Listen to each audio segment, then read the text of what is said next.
في جمله لبنجامين فرانكلين بيقول failing to plan is planning to feel، يعني انت لو فشلت في التخطيط انت كده بتخطط للفشل. ده بالظبط احنا مش عايزين يحصل، وعشان كده هنتعلم النهارده ازاي نخطط للسنه بتاعتنا بشكل يكون منظم عن كل سنه، وهي الحاجات اللي انا بعملها عشان السنه دي تكون مختلفه عن اي سنه. ف if you're interested يلا بينا.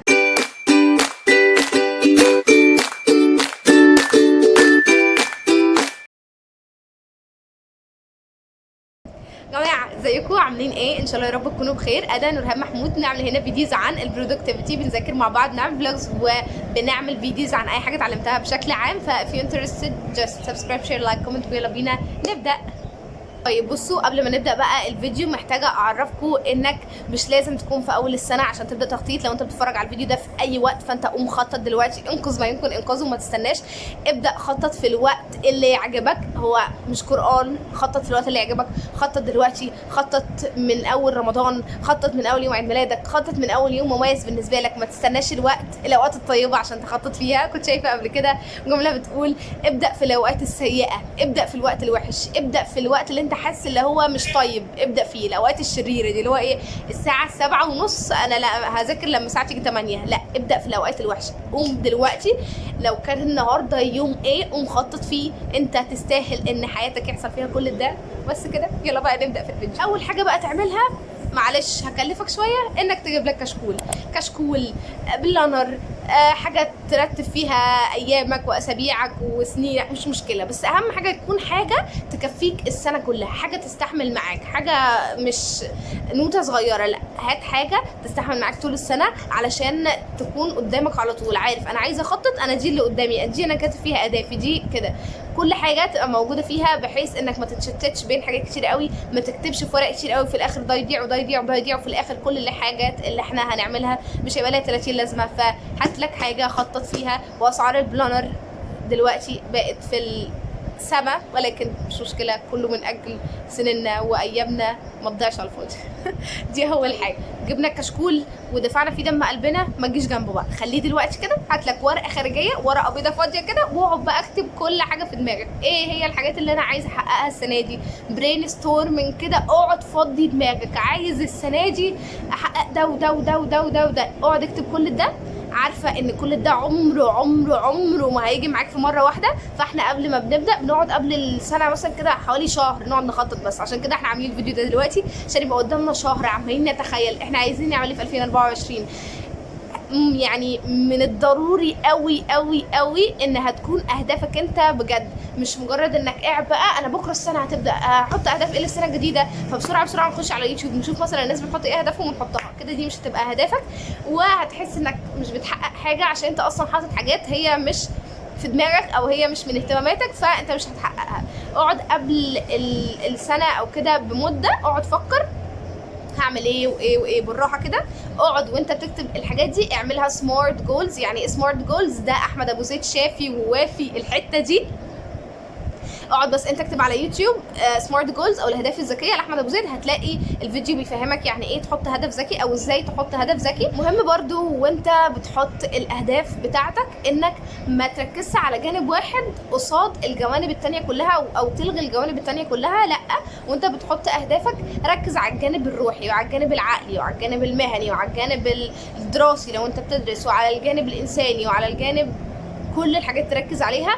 مش تقول مثلا انا هحقق الحاجه دي بس وخلاص دي مش مشكله، لا. وانت بتعمل في حاجه اسمها عجله الحياه، ده برضو فيها شرح كتير جدا جدا على يوتيوب، مش عايزين الفيديو يبقى طويل، عشان كده اقعد بس اكتب عجله الحياه وشوف ازاي بتحط اهدافك بحيث انك تناسب كل الجوانب بتاعه حياتك، ما تجيش على جانب قصاد جانب تاني. طيب قعدت كتبت اهدافي وبقى لي شهر بكتب فيها والورقه اتملت، اعمل ايه بقى؟ امسك الورقه دي قطعها، حرفيا امسك الورقه دي قطعها. هتقولي انت عبيطه في دماغك بقى ولا ايه؟ يعني ايه امسك الورقه دي قطعها؟ هقول لكم اهدوا عليا كده بالراحه واسمعوا كلام استاذ جيمس كلير. بيقول في الكتاب اذا كنت تريد الحصول على نتائج افضل انسى امر تحديد الاهداف وركز على نظائمك بدلا منها. ما الذي اعنيه بهذا؟ هل الاهداف عديمه الفائده حقا؟ بيقول لك اكيد لا، الاهداف مفيده قوي انها تحدد لي الاتجاه، غير ان الانظمه هي افضل ما يحقق التقدم، ويظهر عدد من المشكلات حين تقضي وقتا اكثر مما ينبغي في التفكير بشان النتائج ووقت اقل مما ينبغي في تصميم انظمتك. هقول لك ده يعني ايه. يعني بكل بساطه بيقول لك انا لو احط هدف مثلا ان انا اقرا 20 كتاب السنه دي، وبالمناسبه عادات ذريه ده اجمل كتاب قريته في حياتي، قريته حوالي 3 مرات، حطه في الاهداف بتاعت السنه دي كده. لو مثلا هدفك انك تقرا 20 كتاب، هل هقول ان هدفي هقرا 20 كتاب، انا هدفي اقرا؟ لا خلاص، انسى بقى ان هدفك ده.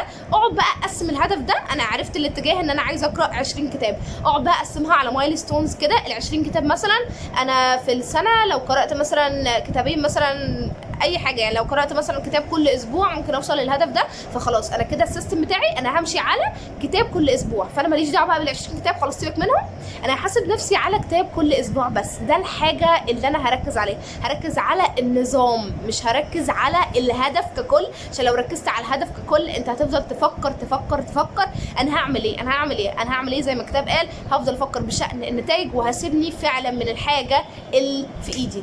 ماشي. بيقول لك معلش برضه في جمله حلوه كان بيقول ايه، بيقول النتيجه النهائيه ستتحقق من تلقاء نفسها. انت كده كده النتيجه هتتحقق لو انت ركزت على النظام بدل من انك تركز على الهدف الكبير.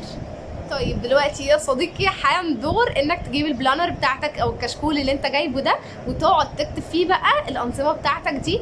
مش هنكتب اهداف زي ما قلنا، احنا هنكتب الانظمه. اقعد مثلا تشوف كده اهداف السنه، اقعد انك مثلا هتقرا كتاب كل اسبوع، وده كتير بصراحه يعني مالكوش دعوه انك هتقرا كتاب كل اسبوع، او انك تحفظ مثلا ربع من القران كل اسبوع، او انك تعمل رياضه مرتين في الاسبوع، او انك اي حاجه بقى. شوف انت عايز تعمل ايه وقسمه بايتس صغيره كده وحطها، هي دي اللي تمشي عليها. ما تمسكش في الحاجه الكبيره وتنسى الحاجه اللي انت المفروض تعملها دلوقتي.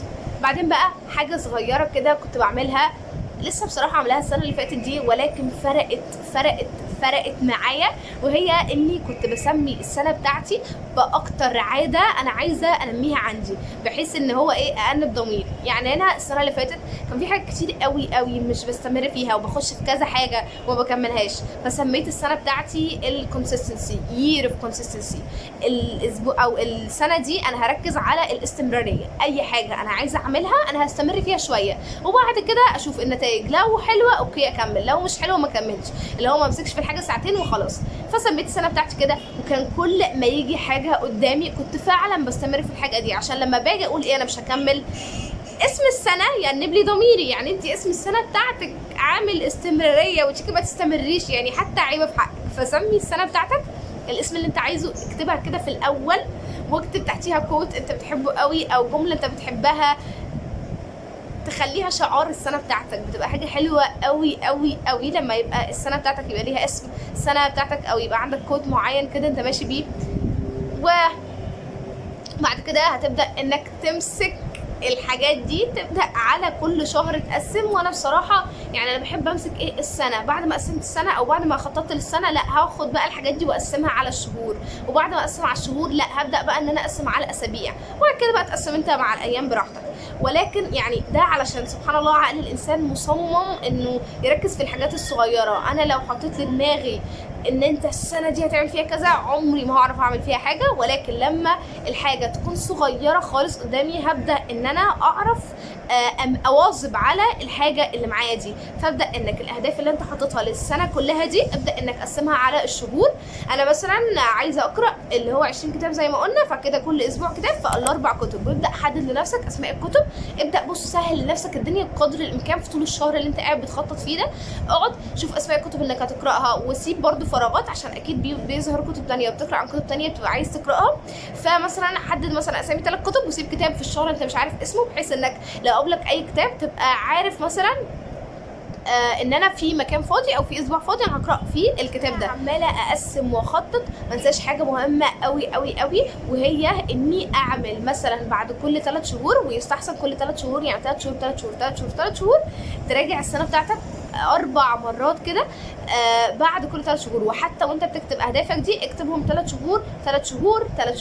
شهور عشان تبقى مده صغيره، او شهر براحتك. ولكن لما بيبقوا 3 كده مع بعض بيبقوا احسن، اللي هو ال3 دول ليهم اهداف، وال3 دول ليهم اهداف، وال3 دول ليهم اهداف، وال3 دول ليهم اهداف. وانا بعمل كده وبحس ان كده بيبقى احسن اكتر، اللي هو ال3 شهور دول بحالهم انا قدامي مثلا ان انا هعمل الشيء ده، فبيبقى في معاك وقت عن الشهر وبيبقى حاجه رائعه بصراحه.